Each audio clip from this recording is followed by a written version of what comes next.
মির্জা ফখরুলের হাত ধরে আমি রাজনীতিতে এসেছি। মাঠে ময়দানে বিএনপি সুদিন দুর্দিন সবগুলোই আমি কাটিয়ে এসেছি।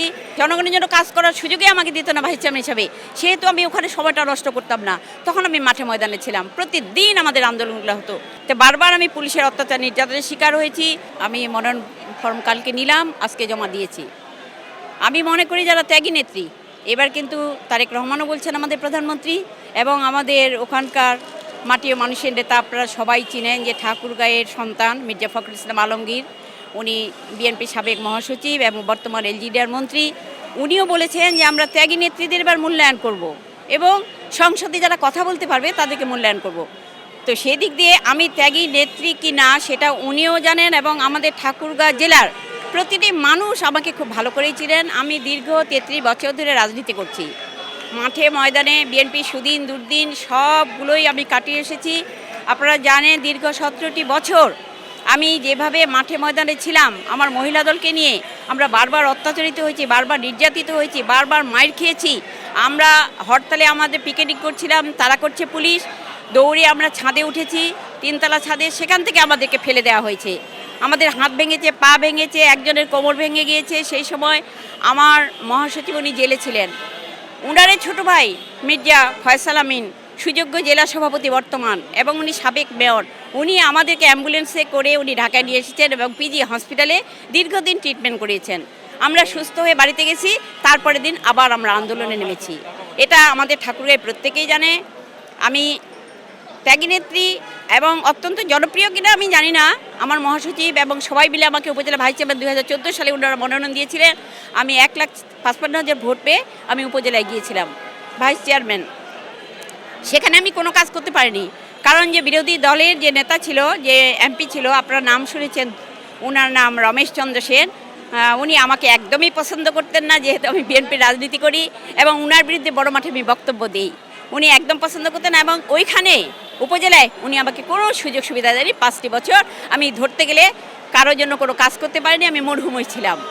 আমি মাঝে মাঝে আক্ষেপ করতাম যে আমি কেন এখানে এলাম, আমি যে 1,55,000 ভোটের প্রতিনিধি হয়ে এখানে এসেছি, ওটা উনি বিশ্বাস করতেন না। উনি মনে করতেন যে ইনি এ ব্যক্তি মানে ফোরাতুন্নাহার প্যারিস হয়ে এখানে এসেছে, কাজে তাকে সুযোগ সুবিধা দেওয়া যাবে না। উনি সুযোগ সুবিধা দেননি। তো আমি ছিলাম, আমি রাজনীতিতে এসেছি। আমি মহাসচিবের হাত ধরে, মির্জা ফখরুলের হাত ধরে আমি রাজনীতিতে এসেছি। তখনকার দিনে আমাদের সেক্রেটারি ছিলেন শামানুল হক স্বামী চৌধুরী, উনি মারা গিয়েছেন।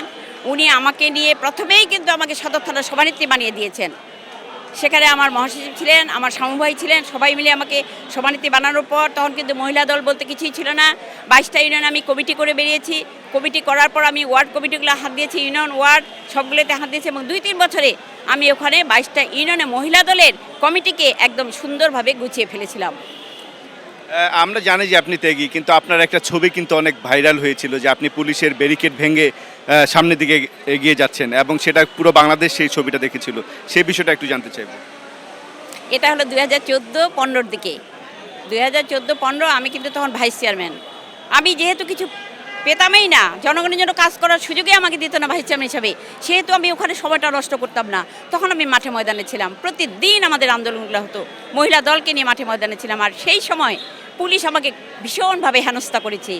বারবার আমার চুল ধরে টেনেছে, আমার শাড়ি আঁচল ধরে টেনেছে, আমাকে রাস্তায় ফেলে তাকে মার ডাং করেছে, এবং সারাক্ষণ আমাকে ঘিরে ধরে রাখতো আমি যেন সামনে এগোতে না পারি। আমি সামনে এগুলো আমার মহিলাগুলো এগোবে, আমাকে এগোতে দিত না। শেষ পর্যন্ত একদিন টানা হেঁচড়া করে আমাকে গাড়িতে তুলে পুলিশের থানা পর্যন্ত নিয়ে গিয়েছিল, কিন্তু মহিলাদের চিৎকার চেঁচামেচিতে, জনগণের চিৎকার চেঁচামেচিতে ওরা আমাকে ধরে রাখতে পারেনি, ছেড়ে দিতে বাধ্য হয়েছিল। তো বারবার আমি পুলিশের অত্যাচার নির্যাতনের শিকার হয়েছি। আমি দীর্ঘ 3 মাস বাড়িতে থাকতে পারিনি। আমার স্বামীকে একটা মিথ্যে মামলায় জড়ায় দিয়েছিল।